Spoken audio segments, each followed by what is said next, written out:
네, 국제부입니다. 네, 러시아군이 돈바스 총공격 시작한 것으로 보이는데 이 돈바스에 대한 왜 돈바스를 노리는지부터 좀 설명을 다시 해주시죠. 네, 지도를 보면서 설명을 드리겠습니다. 이 우크라이나 동부 돈바스 지역은 도네츠크주와 루안스크주를 합쳐서 부르는 말입니다. 러시아와 국경을 맞댄 지역인 만큼 칠러 성향 주민들이 많이 거주하는 곳인데요. 2014년 러시아가 크림반도를 합병할 때 도네츠크 공화국과 루안스크 공화국이 분리 독립을 선언하면서 치열한 전투를 겪기도 했습니다.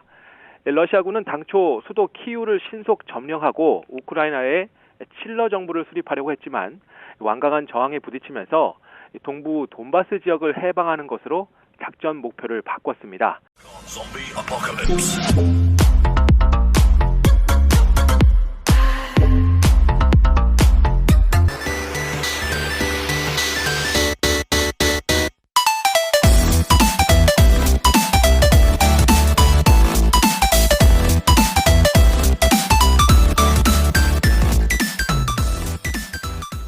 안녕하세요. 아카루시아TV 나레이터 이한준입니다.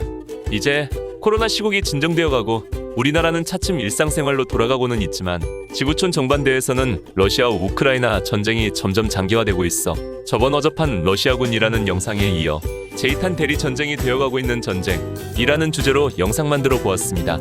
부연하지만 저는 군사 전문가도 아니고 전략적 전술적 판단을 할 수 있는 위치에 있지는 않지만 뉴스와 인터넷을 통해 정보를 분석하여 여러분들이 궁금해하는 전장의 소식을 전해볼 뿐입니다. 시청자 여러분, 맨 처음 전쟁이 시작될 때는 5일이면 끝난다느니 7일이면 수도인 키예프까지 점령당한다느니 골수 군사 전문가들조차 러시아군의 압도적인 군사력으로 금방 우크라이나의 항복을 받아내고 순식간에 전쟁이 끝날 줄 알았습니다. 헌데 막상 뚜껑을 열고 보니 전쟁할 준비가 전혀 되어 있지 않던 것은 우크라이나뿐만 아니라 러시아조차 이토록 장기화할지 아무도 몰랐던가 봅니다. 공식적으로 러시아의 우크라이나 침공이 2022년 4월 30일 기준으로 65일이 되었습니다. 개전 초 그 아무도 우크라이나가 이토록 완강하게 버틸 줄 아무도 몰랐습니다. 전세계 군사력 2위라고 잘 알려져 있던 러시아가 이토록 졸전을 벌일 줄 몰랐고 우크라이나의 대통령 볼로디미르 젤렌스키가 이토록 전 국민을 똘똘 뭉쳐 강대국에 버티고 또 버틸 줄 아무도 몰랐습니다. 물론 지금과 같은 혁혁한 전과가 요즘같이 최첨단 무기들이 난무하는 전장에서 오로지 정신력과 투지만으로 싸웠을 리는 만무합니다. 개전 초 그래도 러시아의 눈치를 보며 겨우 방탄헬멧이니 식량이니 보급품 위주로 지원을 하던 서방 세력들이 뜻밖의 허접한 러시아군의 졸전을 보더니 이제는 미국을 위시해 독일, 폴란드, 영국 등이 대놓고 공격무기나 전차, 헬기, 전투기까지 마구 지원해주는 사태까지 벌어지고 있습니다. 며칠 만에 끝날 것 같던 전쟁이 이토록 장기화되니 러시아도 공세 종말점이 얼마 남지 않았고 버티는 우크라이나조차 탄약이나 보급품이 바닥을 보인다고 하니 그리 오래가지 않아 전쟁이 끝날지도 모릅니다. 물론 체면이 구겨질 대로 구겨진 러시아의 푸틴이 그냥 이대로 물러나지는 않을 것입니다. 제2차 세계대전의 전승일인 5월 9일까지는 어떻게든 소기의 승리와 전과를 만들어내어 종전협상이나 평화협정을 맺으려고 할지도 모릅니다. 일부 우리나라의 기레기들은 그날을 기해 총력전을 할지도 모른다고 떠들어대는데 다수의 전문가의 분석으로는 이제 러시아는 더 이상의 공세를 취할 수 없을 만큼 많은 전력 손실을 보았고 이제 이쯤에서 종전협상을 하는 것이 상식적으로 보고 있습니다. 저는 이쯤에서 러시아 우크라이나 전쟁이 현대전쟁에서 앞으로 대규모 전쟁이 어떻게 흘러갈지에 대한 모멘텀을 보여주었다고 생각합니다.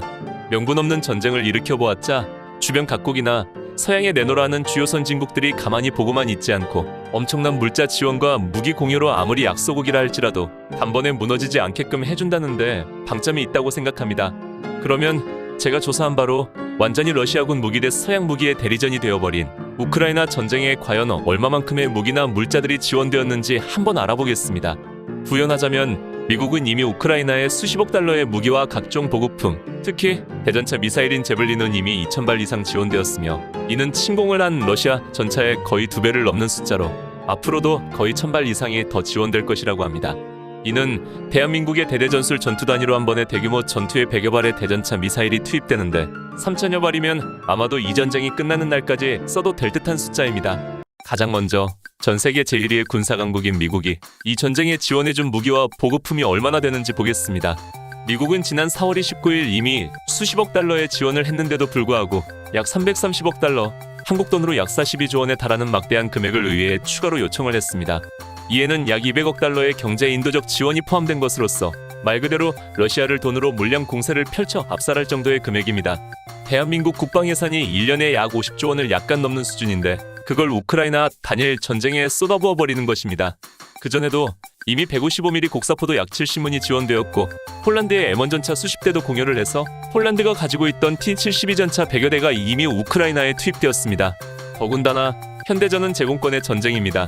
모든 공격을 하기 전에 제공권을 잡지 못하면 어떤 전투에서도 이길 수가 없으며 제공권을 잃어버리면 이미 전쟁에서 진 거나 마찬가지입니다. 하여 미국이 폴란드에 F-16 100여 기를 판매하기로 하고 폴란드가 가지고 있던 미그 29 수십 기를 우크라이나에 제공토록 했습니다. 그냥 바로 M1 전차나 F-16 전투기를 우크라이나에 주지 않냐고요? 우크라이나나 러시아는 불과 몇 년 전에만 하더라도 적성국가에 가까운 나라였고 전통적으로 러시아 무기만을 썼던 공산권 나라였습니다. 평생 한 번도 써보지 않았던 최신 전차나 전투기를 준다고 해봤자 아무런 훈련이나 연습 없이 어떻게 바로 전투에 투입할 수 있습니까? 지금 러시아나 우크라이나는 전쟁 중입니다. 그동안 이렇다 할 큰 전쟁이나 지구를 뒤흔들 큰 사건이 없어서 그렇지 종이호랑이니 말로만 큰 소리니 하는 소리 듣던 미국은 아직도 전 지구를 호령하는 강대국이라는 것을 이번 전쟁에서도 여실히 보여주는 것 같습니다. 아직은 미국이 지구촌을 좌지우지하는 큰 나라라는 것을 중국만 모르고 깝죽거리고 있는 것 같습니다. 두 번째, 늙고 병들기는 했지만 불과 100여 전만 해도 지금의 미국의 위상을 가지고 있던 영국의 지원은 어떤지 봅시다. 한때 EU를 탈퇴하겠다고 선언하여 브렉시트를 일으키기도 했지만 영국은 전통적으로 러시아를 최대의 적으로 보고 있으며 단 한 번도 러시아의 서방 진출을 막지 않은 적이 없습니다. 이번에도 전쟁이 터지자마자 이미 대전차 미사일인 엘로우를 수백 기 곧바로 지원했으며 지난 4월 8일에는 영국 총리가 미와 1억 3,200만 달러를 지원하겠다고 공식 선언했으며 이에는 영국이 자랑하는 초고속 휴대용 미사일인 스타스트릭과 대전차 미사일 800여 기도 포함된다고 했습니다. 비록 영국도 경제적 상황이 별로 안 좋고 국내 정치 상황이 나락으로 가고 있지만 러시아의 마구잡이식 전쟁 양상에 넋놓고 있을 수 없다는 반감이 더욱 큰 것 같습니다. 세 번째, 이미 유럽의 맹주가 되어버린 잠자는 사자, 독일을 깨워버린 것입니다. 그동안 독일은 제2차 세계대전에 큰 책임을 지고 오로지 경제발전과 배상금 지급, 민사작전에만 올인 등 사실 안보를 미국에 맡기고 군사력 증강이나 신무기 개발, 병력 증강 등을 등한시한 게 사실입니다. 헌데 여러분 독일 민족이 어떤 민족입니까? 우리에게는 자랑스러운 한강의 기적이 있다면 독일에는 라인강의 기적이라는 경이로운 전쟁 복구 경험이 있습니다.